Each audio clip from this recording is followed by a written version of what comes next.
Bom, importante esse projeto. Primeiro quero destacar o trabalho do amigo e vereador Alberto Meneguzzi em valorizar, né, e toda essa cultura que está se estabelecendo de feiras na nossa cidade.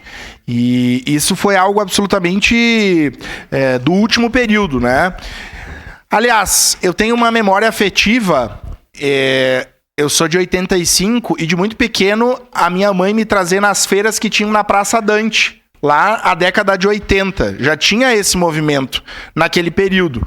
Mas o tempo vai passando e a minha mãe é artesã também, e naquela época expunha na Praça Dante, né? Junto com a nossa visita à feira, tinha a foto no cavalinho, que alguns devem lembrar também, que era muito famosa, né, durante longo período em Caxias. As feiras ganharam, né, notoriedade em vários bairros da nossa cidade, e a Praça das Feiras é um espaço histórico muito importante para Caxias. A nossa cidade, ela cresce com a inauguração, né, em 1910, da Estrada de Ferro em Caxias do Sul. Durante décadas, a riqueza, a pujança da nossa cidade passava por ali.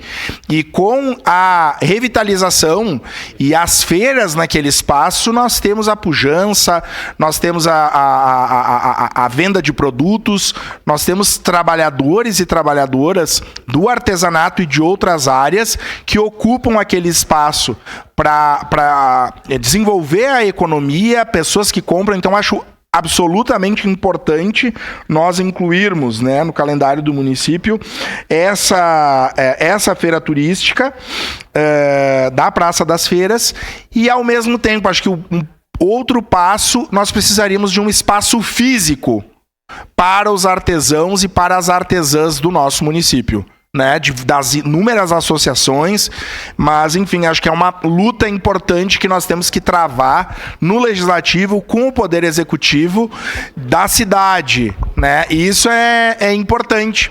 A nossa cidade, a riqueza da nossa cidade, com a vinda dos imigrantes, ela iniciou inicialmente pelo artesanato. Depois que nós tivemos o comércio, depois que nós tivemos a metalurgia, mas inicialmente de uma forma muito embrionária e do artesanato. Então, acho que é nada mais justo e necessário do que trazer o artesanato para a baila dos investimentos e da prioridade política na intenção de destinar um espaço público para que os artesãos e as artesãs e as associações também possam ter um espaço para se organizar. No momento oportuno, eu voto sim, presidente.